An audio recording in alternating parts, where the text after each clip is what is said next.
Welcome back to GearWire.com. My name is Bill Holland, and today I'm looking at the filters and modulation controls on the Alesis Andromeda.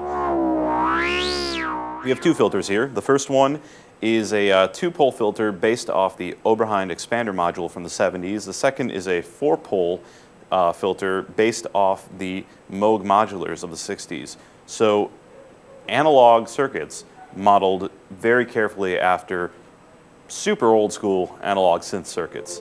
The patching on here is the equivalent of a large modular patch bay, except you have a small casing to maintain it and keep it in. Let's go in and take a look at some of the programming involving the filters and modulation.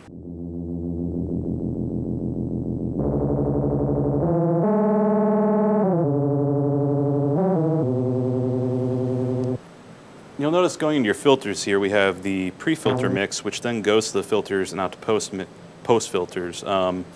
Pre-filter mix, we have oscillator 1, sub-oscillator 1. Notice modulation controls for all of these, ring modulator, noise, and external audio. So you can either do white noise, pink noise, or I believe red noise. And there's also audio external in, so you could feed in vocals, a guitar, whatever you want, and throw it into your mix in the same place you would the noise. Very similar to a Moog, works in that same sort of way, but again, a lot more power afforded you via the digital programming and the fact that you can send a modulation differently than you would otherwise. So let's hear real quick, I'll turn everything else off. We have oscillator 1, which comes in. So I can feed that to my filters over here. Okay, looks like we have both filters checking in.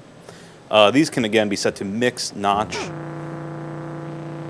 or bandpass. Get into that in a second here.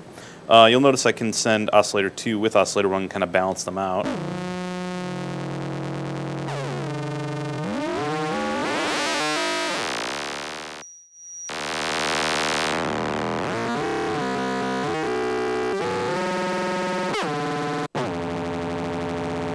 Let's pick a different patch real quick. A ring modulator. Hit it to mod. Notice we also have sub-oscillators for each of these, so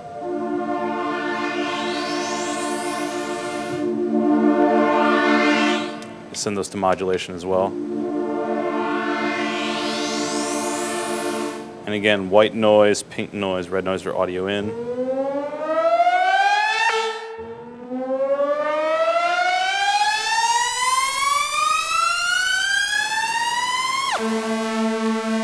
So now moving over to the filters, you'll see we have filter 1. This is based off of the Oberheim expander unit from the 70s. It's a two-pole filter. This is a four-pole filter that was in the Moog modulars. Very similar circuitry. This one being 12 decibels, this one being 24. So when you're using them as low-pass filters, keep in mind that this one's going to have a wider sweep.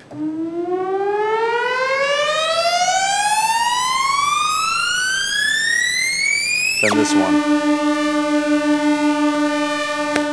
Okay, let's switch patches again real quick.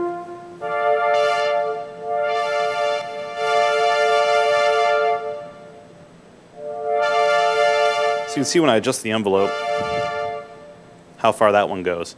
Now let's open that up, the frequency up all the way, and then take this one down.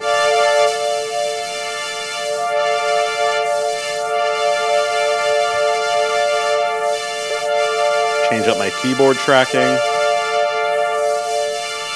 So this is a much narrower margin for filtering. This is sort of like your big fat, you know, let's get like a house bass or something here.